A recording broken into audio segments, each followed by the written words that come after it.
What's up, YouTube? I'm here today to talk about some Wii U games. The Wii U is for sure a system I feel like no one wants to talk about because it was a huge bust by Nintendo. Sadly, the Wii U was just outshined by the PS4 and the Xbox One, and people just weren't buying the whole gamepad at all, with the gimmicks it had. So people just moved on, and when the Switch came out, the Wii U was just forgotten. So the lifespan was only for like maybe 5 or 6 years. It's a shame because the Wii U honestly has some good qualities, and at least it was ambitious and they tried something new with it. The games on it were also kind of fun, certain ones at least, and a lot of them have been ported to the Nintendo Switch. However, the reason I'm here today to talk about the Wii U is I think the Wii U can still be a good alternative if you want to collect games or find games that are good and play them on the cheap. So, without further ado, here are 5 Wii U games that I definitely recommend that you should have in your Wii U collection that are affordable. Number 1, Donkey Kong Country Tropical Freeze. Donkey Kong Country, the whole series at least, originated on Super Nintendo, and as anyone knows, those games are just all-time classics. They're fun games where you just jump around, you play as Donkey Kong or Diddy Kong, and you get through the end of the level, and it was just a very fun game back in the day on the Super Nintendo. Now, Donkey Kong Country has kind of been dormant until about maybe the Wii era, and they brought back Donkey Kong Country Returns, which this is kind of a rejuvenation in the series.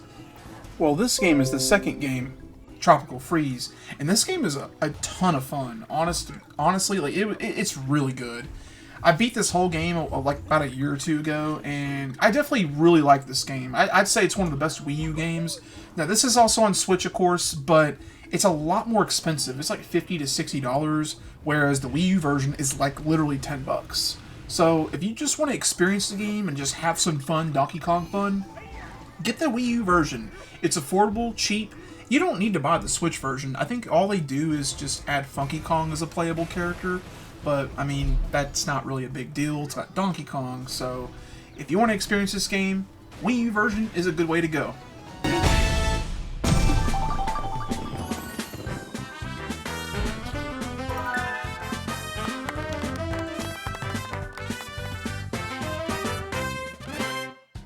Number 2, Super Mario 3D World. Super Mario 3D World is a very fun game. Probably the best game on the Wii U, to be honest with you. It's also on the Switch, but it's got Bowser's Fury, which is an expansion of the game, that's pretty cool too. However, the reason I'm making this video is to tell you that this game is literally like around $10 or so, where it's pretty cheap to get. I bought this at GameStop, I think a year ago, for literally $9.99. It was pre-owned, and it's just a very fun way to play some Nintendo titles made by Nintendo on the cheap. Wii U is a good way to do that, and I mean, it's not the only way to do that, but the Nintendo Switch, I never find games less than $30 that are good. So this game here, which you can play up to 4 players on it, it's a great game to have in your collection. You should definitely get it if you don't have it, and if you don't want to Switch and you already have a Wii U, definitely pick this one up.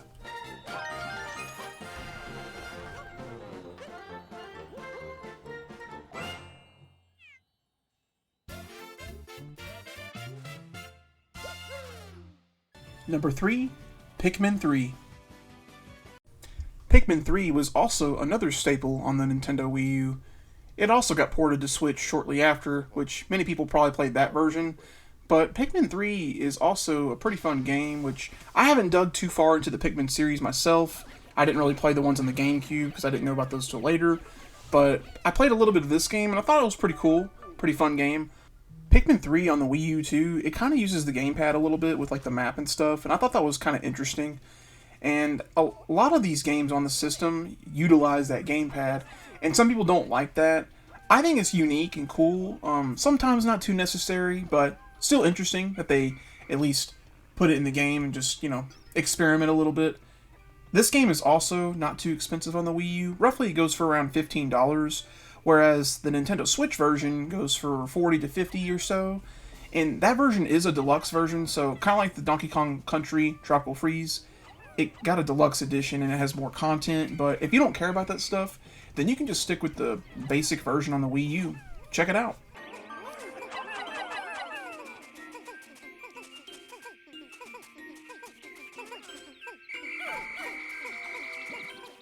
Number 4, Star Fox Zero. Now, I probably know what you're thinking. You're probably thinking, Star Fox Zero just is not a great game because of the control scheme. And I admit, the control scheme is a little awkward, I'd say. They were a little too ambitious with the game, I thought. However, I have beaten this game before, and once I got past the first few levels and got used to the controls, I kind of thought it was a lot of fun, and I kind of thought it was cool, too, that you use your gamepad when you're in a target mode or whatever it's called, and you can see it through your gamepad. I thought that was interesting. And Star Fox Zero, it's kind of like Star Fox 64 in a new modern time, but with its own little twist to it with the control scheme. But it's also a pretty cheap game as well. Usually you can get this for around $10 to $20, as well as you can get Star Fox Guard, which that game's just fine, I think. But Star Fox Zero is still a fun game, and Platinum Games did a fantastic job, I think, making it. This is also one of the few games that's only on the Nintendo Wii U. This game did not get the same treatment as the others getting ported to the Switch, and that's most likely a reason of its control scheme. And because of that, it's just stuck permanently on the Wii U. I don't even know if it'll ever get ported again. I feel like they've just kind of forgotten about Star Fox at this point, which I'd hope they make a new game someday. But Star Fox Zero is the last game they've made so far, and it is forever stuck on the Wii U, but it's affordable, so definitely check it out if you want a good Nintendo game.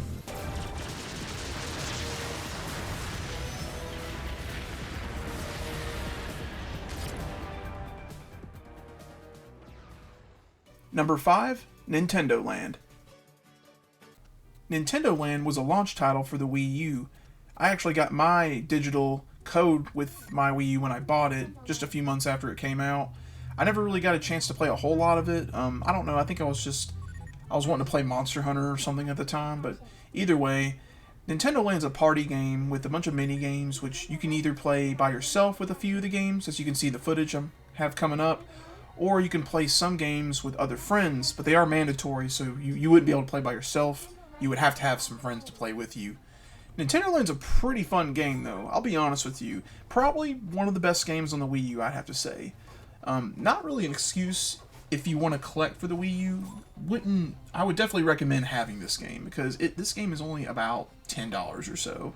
And there's a lot of copies of this game, so I don't really see this game getting expensive or anything. I think it'll stay where it's at, hopefully. That way more people can play it. But Nintendo Land is for sure a must for any Wii U collector out there. So, if I had to recommend a game off this list here that's exclusive and cheap, it would be this one, because you can play with your friends or by yourself. It's just a good game to play whenever you want to sit back and chill.